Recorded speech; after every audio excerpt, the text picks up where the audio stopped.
Shalom, everybody. Welcome to the page. I'm so excited to finally get this, my first Bible Study 2.2 video out there to you guys. I know it's been a long time coming, and a lot of you have been really hitting me up and, hey, what's up? When you gonna get it out there? And, well, I'm happy to announce the wait is finally over. One of my biggest issues was that I wanted to put a quality video out there to you. Meaning I wanted to be able to put a video in where when I'm reading biblical scriptures or whatever sources I'm coming from, that I could post it on the screen and you could see it and read along with me, because I really believe that if you're going to teach somebody about something, they should be able to see where you're coming from, not just hear what you're talking about. And so that was one of the big reasons I didn't want to do it like this from my phone, because I couldn't quote the sources. Well, I could quote them, but I couldn't show them to you. But what I decided to do for now, until I get my computer up and running, is that I will most likely go and at the end of the video give you guys my personal email address. So if you guys want to see some of the sources that I'm citing from, by all means send me an email, and then what I'll do is I'll reply back to you. I'll copy and paste what I'm reading from and highlight the key points that I'm focused on, and also give you the link as well, so you can see the full link, but at the same time you're able to see the points in that link that I'm really focused on, keyed in on for the teaching and whatnot. And so that way it'll be fruitful for you guys as well. So I really encourage you guys, use the email address, hit me up if you're not clear about some things. I will say this though, it's been almost a year for me since I've been in this Hebrew journey, and I've learned a lot. Oh my God, I've learned a lot. And I would pretty much admonish any and everybody to learn Hebrew, to understand, so you can kind of dig into the context for yourself, as opposed to reading like Strong's is good, but some things that Strong's have translated one word to, when I read it myself, I'm like, well, okay, this word is talking about this, and I'm like, well, that's really not a good way to explain it. I mean, they might use this word because it makes more sense to say it this way, but when you look at the context of what's being said, the context makes more sense, but it's harder to put it in words. You know what I'm saying? So they'll use this word because it makes more sense, as opposed to explaining this context because it takes too long. You know what I'm saying? And so that would be one of the reasons I would say it's really important to understand the Hebrew context, because a lot of key words, like for example, the word grace. I've been in services and pastors will talk about, okay, what does grace mean? Oh, it's God's riches at Christ's expense, and they give all kind of nice definitions. But when you look at the Hebrew word that was translated for grace, and you break it down, it's it's a bit of a difference. You know what I'm saying? So that being the case, and that's going to be for a later Bible study. I set a Bible study aside just to deal with grace, and I'll go into that from the Hebrew perspective to help you guys better understand what this grace is that we have. Um, so that's how we're going to handle that. Today's topic is going to be on God's calendar. We're going to talk about his days, the days of the week, their months in comparison to ours. Now, one thing before I start that I do want to say is that in order for this Bible study to be fruitful, I need you to do one thing and one thing only. Otherwise, it will not be fruitful for you. Everything that you've been taught, everything that you've heard, everything that you think you know, put that to the side, right? Listen to the teaching, look at the resources that I'm citing from, right? And let's follow the information. It's kind of like if you're a police detective and you're trying to solve a crime. You could look at the crime scene and say, well, I think this happened. But as a successful detective, you know that you're one, you have to put everything you think you know, and let's just follow the evidence and see what the evidence leads us to. And then based off the evidence, we'll come to our conclusion. And I promise you, if you could do that, these Bible studies would be so much more fruitful for you, because a lot of things that we're going to deal with, that we're going to teach about over the next, few weeks, few months, whatever the case, however long this goes on, it's if you can't do that, it's going to really be hard to grasp this, because what I found is that what I've learned, the average pastor or Christian leader is not teaching that in most cases, because they themselves don't really know. You understand? So that being the case, if you're that loyal to that teaching, and I'm not saying it's wrong, but I'm saying if you're that loyal to that teaching that you can't see anything other than that teaching, then this is going to be for you, because of the fact that regardless of how much information is shown to guide you in the right direction, you already know you're going to go in this direction. You understand? So I would say unlearn everything that you think you know. Look at the evidence, read it for yourself, meditate on it, pray about it, and everything like that, and see what God shows you in that. And I promise you, it will be successful for you. Okay? So without further ado, today, like I said, we're going to talk about the Hebrew months. Now, what brought this on is a lot of people that try to, so, well, I'm not a lot of people, some people that try to follow the Hebrew feast days or whatever the case it might be, falsely believe that Rosh Hashanah, which was just a week and a half ago, I want to say, is the Jewish New Year. And that right there is totally not true. It's not the Jewish New Year. And so what we're going to do today, we're going to kind of look at some biblical text that's going to kind of go into what the Jewish New Year is. We're going to go into how the days are and understand how our days are, to kind of see how we're kind of off already in our Western culture and stuff like that in comparison to God's Moedim, which means his appointed times. So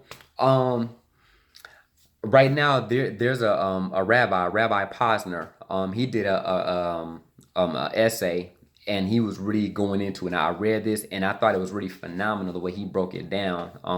And a lot of my sources are going to be from Jewish sources, and the reason that is because of the fact that, contrary to what we like to think or believe, Christianity is a Hebrew faith. The Bible says it's to the Jew first and then to us. You know what I'm saying? And the Bible was given to them, and it was written in their language. So they understand it a lot better. I mean, I don't care if you have a PhD behind your name, whatever the case might be. You're not really going to understand it like them, because for them, that's their history. That's their language. They understand the language. They understand the culture. And that's the first thing we have to kind of grab hold to understand. You know what I'm saying? And so a lot of my sources are from them because of the fact that they understand the language and the culture spot on. They had the Eastern mindset. So a lot of them, I sit down and I'll read some of their literature because of the fact that it explains those things that we have misconstrued because of the fact that we come from a Western culture. And the Western culture from the Eastern culture is like night and day, literally. So anyway, what he said was this, that in the pre-Babylonian era, we find in the scriptures only 4 months on the calendar that are identified by name. You have the first month, which was called Aviv in the Bible. That's coming from Exodus 12:1 and 2. But the Hebrew, the Babylonian name is Nisan. You have the second month, which is Iyar in Babylonian, but in the Bible it's called Ziv.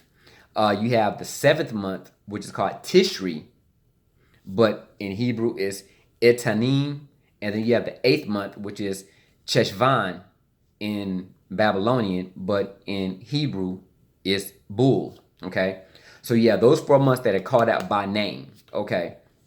The other months were just known by their place in the calendar. So you have it'll say in the first month, in the third month, in the fifth month. And that's how God would, that's how he taught the people of Israel to count the months by their place, not by a name. So those 4 have names. The other 8 were just first month, second month, third month, and so on. Okay. So it says starting from the first month, first by virtue of the facts that is the month when our nation left Egypt, the month when we became a nation. So Exodus 12:1 and 2, that's when God was telling Moses and Aaron, he said, this month here will be the beginning of months for you. The beginning of months for you. So now we understand that God is telling Moses and Aaron that this month right here, Aviv, is going to be the beginning of months for you. This is the month that you are leaving Israel. Not Israel, but you're leaving Egypt. Okay. So according to God, Aviv is the head of the months, the first month, not Tishri, which is the 7th month. Okay, so we're going to get into that. It says, apparently, even the 4 months that had names were more often than not referred to by their numeric place on the calendar, with the name serving as a secondary title accompanying their numbers. The Jerusalem Talmud tells that the modern names of the months came up to Israel with the returnees from Babylon at the onset of the Second Jewish Commonwealth, approximately 350 BCE. Okay, so why did we begin to use their names? We didn't stick with the biblical practices of referring to the months by their number, or why didn't we? So there's a guy, Nachmanides. He's a Jewish rabbi. He suggests that at the consistent with Jeremiah's prophecy, or the consistency of Jeremiah's prophecy, therefore, behold, the days are coming, says God, and it shall no longer be said by the one who wishes to pronounce an oath, as God lives, who brought us, the children of Israel, out of the land of Egypt, but rather as God lives, who brought us up from the north of the land of Babylon. So the original system was to count months in numeric order, starting from Nisan. Thus, at any time a person mentioned a month, he is in effect calling or recalling the Exodus from Egypt. So when you call out the months by like this, you're basically recalling to mind the Exodus from Egypt. We are, say, the sixth month since the Exodus of Egypt. Exodus. Thus, the numeric naming served as a consistent reminder of our deliverance from Egypt. After we were delivered from the Babylonian captivity, however, we started using the names that became used during the Babylon captivity, and now these names serve to remind us that God had redeemed us from the exile from Babylon. So what happened is that during the time they were in the Babylonian captivity for all those years, they began to call the months the way the Babylonians did, and that begins to replace the names of how God established them. Okay, so that's why you look at some of the months. Like there's one month I believe in the spring that's called Tammuz, and Tammuz, if you know anything about Tammuz, Tammuz was supposed to be the child of Nimrod and Semiramis. He was supposed to be considered to be a god, and so Ezekiel in one of his prophecies was talking about he was in the temple and he noticed the women that were crying out for Tammuz. And that was a process that they did in Babylon. You know, the Babylonians, they believed that during that time he would be killed and they were waiting for him to resurrect, because when he resurrected, that means the rains are going to come. If he didn't resurrect, there would be no rains, which means they would not be able to grow their food and all this kind of stuff. So they were weeping for Tammuz because they wanted him to come back. So this was a practice that was basically learned from their Babylonian captivity. So when you understand how their months go, here's the thing. Their months go like this. Like I said, in Exodus 12, 1 and 2, God says this should be your beginning of months, the month Aviv. So Aviv is actually the last half of March to the first half of April. And that's how they break down, in the months. Iyar is from April to May, Sivan, May to June, Tammuz, June to July, Av is July to August, Elul, August to September, Tishri is September to October, Heshvan is October to November, and Kislev is November to December. And then you have Tevet, which is December to January, and Shavat, January to February, and last but not least, Adar, which is February to March. So that's how their months start. So what ultimately happened is that when they were in the Babylonian captivity, the Babylonians, for them, their new year was in September, or Tishri. Okay, so their feast Tishri was on the same day that the Hebrews had the feast, which was biblically it was called Yom Teruah, which means the day of the sounding of the shofar. But it was after the captivity, the Babylonian captivity, that they began to change the name from Yom Teruah, which God called it, to Rosh Hashanah. Now, the thing about Yom Teruah is that Yom Teruah, the Bible didn't really give a whole lot of details about it. It just talks about that it was a day of rest and the sounding of the shofar, which is basically a proclamation. And that's all it says about it. It doesn't say how to observe it other than it's a day of rest and the sounding of the shofar and and praising of his name and whatnot.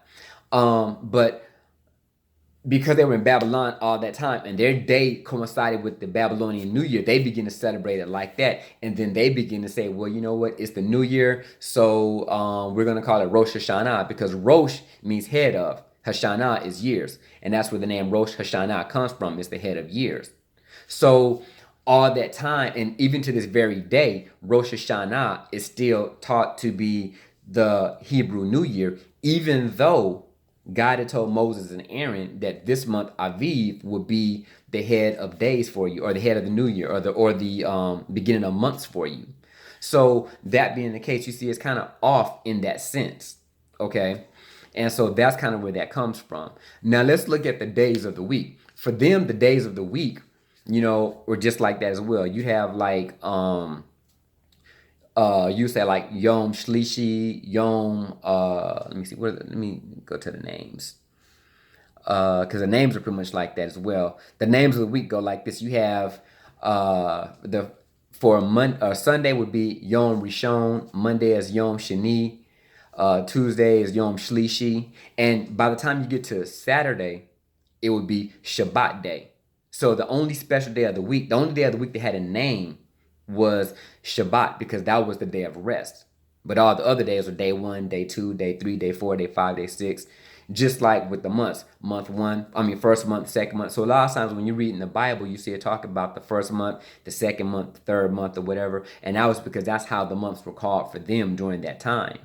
So again, it wasn't until the Babylonian captivity that began to change for them, and they began to change the names of that. Now, the interesting thing is this, that for us, I believe it started off with Julius Caesar. They began to change the months. They began to take days from this month and give to that month to make the 12 months, or whatever the case might be. And so what ended up happening is that Julius Caesar, he wanted to give himself a month. So he gave himself July. And shortly after that, Augustus Caesar came on the scene, and he was like, well, I want to have a month too. So he gave himself the month August. So that's why we have, July and August, those names. A lot of the other names were named after the Roman gods and whatnot, the pantheon of gods they had. Like I think May was named for a goddess who was symbolic of Aphrodite. You know what I'm saying? And so it goes on. And so anyway, they're the ones that said, you know what, we're gonna make our year, our new year is going to be in January. But the funny thing is that when you look at the names, like for example, I think it's August. The word August in Latin is mensis, which means or August mensis is month of Augustus.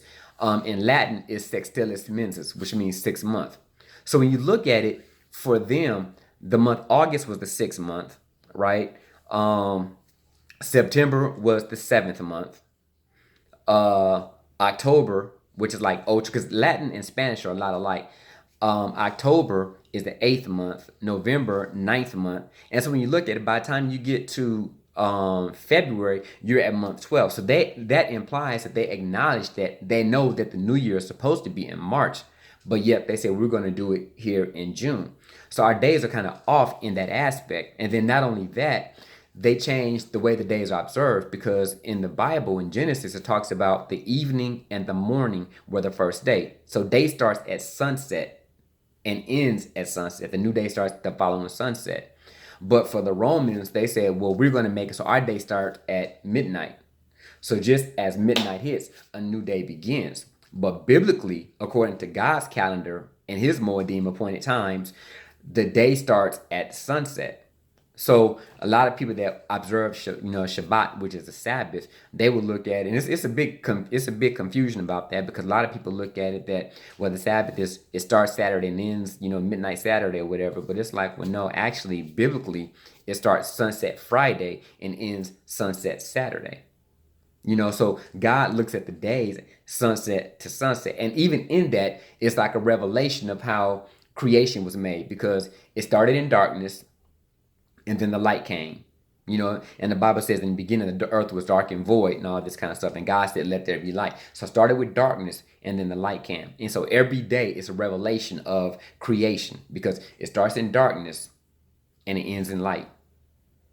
So that's pretty much it for this one. I hope this was interesting. It was kind of short, but again, I wanted to keep it at 20 minutes. We're at almost 20 minutes right now. There's so many other areas I want to touch on, but Again, like I said, for the sake of time, I'm gonna cut this short on that. I hope you enjoyed this video. Let me know your thoughts. My email address is darq.knight,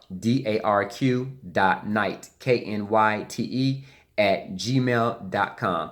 Email me your questions. If you want to get some of the sources that I use for this from Rabbi Posner, then send me an email or whatever the case might be, and I'll send that to you immediately.